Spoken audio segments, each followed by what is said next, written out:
Baltimore's police commissioner Anthony Batts claims the recent surge in violence in his city is the result of a flood of drugs on the streets after looting that happened in April.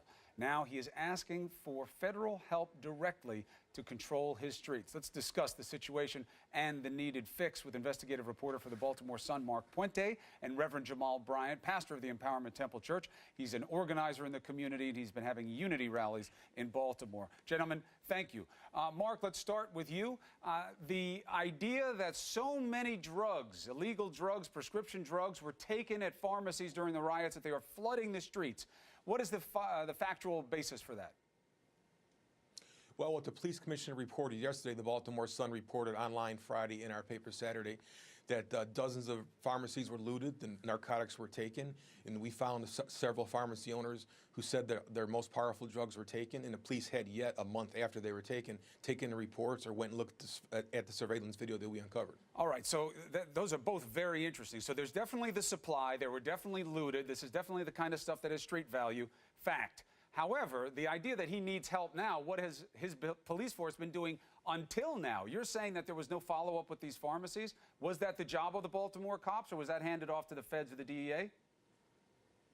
Well, the pharmacy owners and the DEA said that they did report them to the DEA. The police and the DEA did say that they're backed up. They'll get to them eventually. They were working jointly to do it. But let's not forget, the commissioner asked for federal help for this. The DOJ is investigating for the pattern and practice. They're investigating the Freddie Gray death. The DOJ is investigating the cops' office is doing a pattern and practice. So the Department of Justice has a big role in the policing going forward in Baltimore. So. Oh, and that's interesting. They're already there, but, is that a good or bad thing? So, Reverend, let's take it to you. What do you make of the commissioner saying he needs help now to control the streets? I think it's a cop-out. What they're not reporting, not by the commissioner or the Sun, is not just the rise in homicides, but the rise of ODs that have happened. If, in fact, his theory is correct, then that these are addicts who are doing it, they ought to be easier to catch, in so much as their senses are now down. It's slower and harder for them to move in to get around.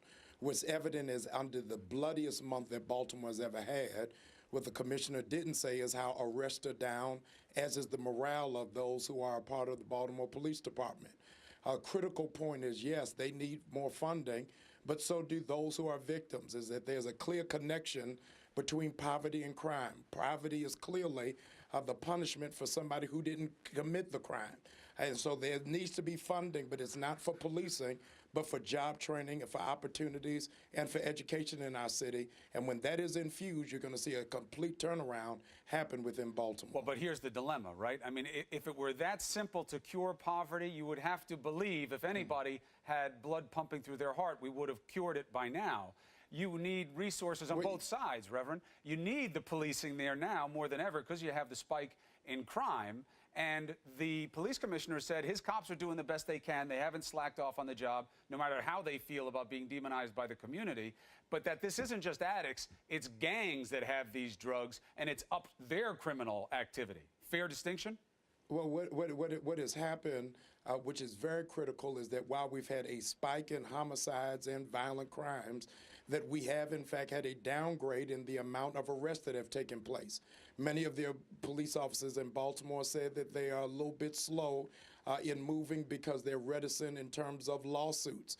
And so I think that we've got to deal with both sides. The state's attorney, as well the commissioner, has been trying to be a motivational speaker to the police department, because we've seen an intentional slowdown as to how policing is taking place within our community. It's become open season, according to many within the streets of Baltimore.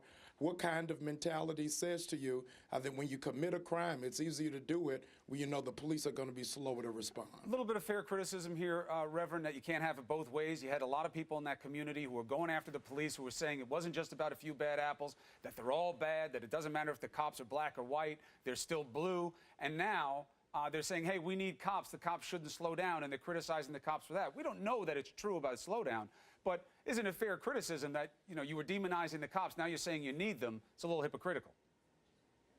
Well, in Dr. King's last book, Chaos or Community, Where Do We Go From Here? The question is raised, When you put all of the funding in terms of militarization and protection and none into education and stimulation of a community, you're headed towards chaos. Our own governor in the state of Maryland has earmarked some $30 million towards the development of a new juvenile detention center at the same time that he's taken away $11 million from Baltimore public schools. We've not given a universal sweeping statement that there is no good police officers in Baltimore.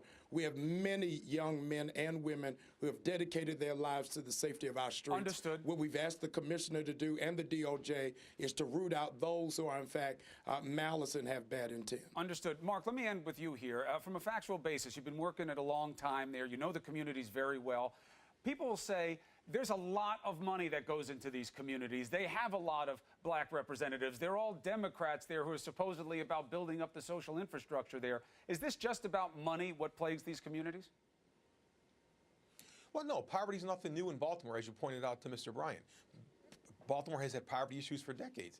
These problems are going to take years to fix. Even when the DOJ is done reforming the police department, it's not going to happen overnight. It's going to take years to reform this relationship with the police and the community moving forward. It's not a quick fix. And as it's playing out now.